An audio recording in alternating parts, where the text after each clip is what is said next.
Hi friends, in our time together today, I want to talk about the Irish tune type, the slip jig. I recently introduced the slip jig, a fig for a kiss, and I had previously introduced the slip jig, the butterfly. So I think we should know just a little bit about it. As with all other tune types, the best thing to do is to listen, listen, listen. Listen to people play, watch people play, and pull up on YouTube videos of people dancing a slip jig, and that'll help out a lot. And then if you want a comparison, watch someone dance a jig and then watch someone dance a slip jig, and that will help out a lot. So a slip jig is a dance tune, and a normal jig is in 6/8 time. It's runs faster. It's almost as though a regular jig drives. And then a slip jig is a little more lilting and light, as it were. And a slip jig is in 9/8 time. That is, there are 9 beats to a measure, and an 8th note gets 1 beat. And so the measures are going to be made up of groups of 3.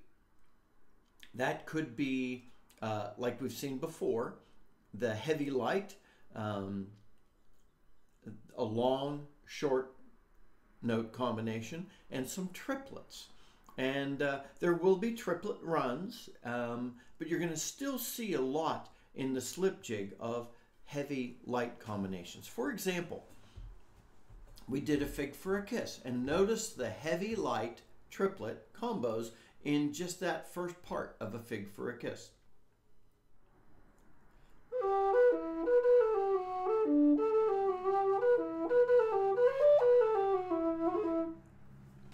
Okay, it's still going to be quick, but you're going to have some more heavy light triplet combos than in a straight jig, which is primarily dominated by triplet combos. And just as I say that, you're going to say, well, what about, say, like a jig like the Fox Hunter?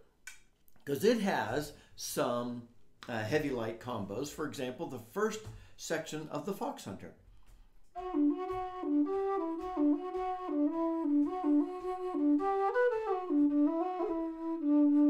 And yes, it does have heavy light combos there. So there are no hard, fast rules. But basically speaking, the 9/8 time signature of a slip jig is going to cause it to flow a little bit more and be a little bouncier. And it won't be quite as driving fast as a jig. So the time signature is, and the dance are what set the pattern for the flow and the speed. I've noticed that, like with the slide is a little more lilting, but it's in 12/8. And so you've got that difference where the flow of the tune is expanding. A straight jig in 6/8 is going to be more triplet dominated than a slip jig in 9/8, where you're adding another triplet. And so that causes the musical phrasing to just be extended and stretched out a little bit. And so you're going to get more heavy light pairs. And then, like when you get up to a slide in 12/8, you're adding in another triplet again. And so that's why I say, listen, listen, listen, listen to these tunes.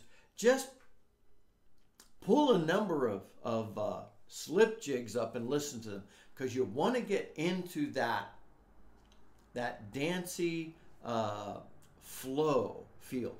Remember, so I've said the slip jig is not driving like the jig. It's not as fast. Even though it could be pretty quick, it's still going to be flowing. But the speed at which you play a slip jig is determined by one of three factors. Are you playing by yourself? Play it as fast or as slow as you want, but keep that nice, flowing, kind of bouncy, heavy light triplet feel to it. Don't let yourself just go to the races and obliterate that dancey feel, that bouncy, dancey feel of the lilting slip jig. If you're playing it at home, play it as fast or as slow as you want. If you're playing it with others, you're going to play it at the pace dictated by who's ever leading.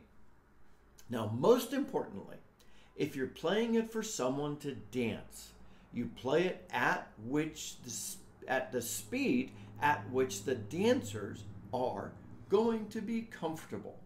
After all, that's why you're playing, if you're playing it for someone to dance. So anyway, slip jig. It is going to be 9/8 time, a lot of heavy, light triplet combinations, more of a flowing, lilting, dancey feel. And listen to a bunch and watch some. And until next time, my friends, this is Scott Shade. Happy whistling and enjoy playing a bunch of slip jigs.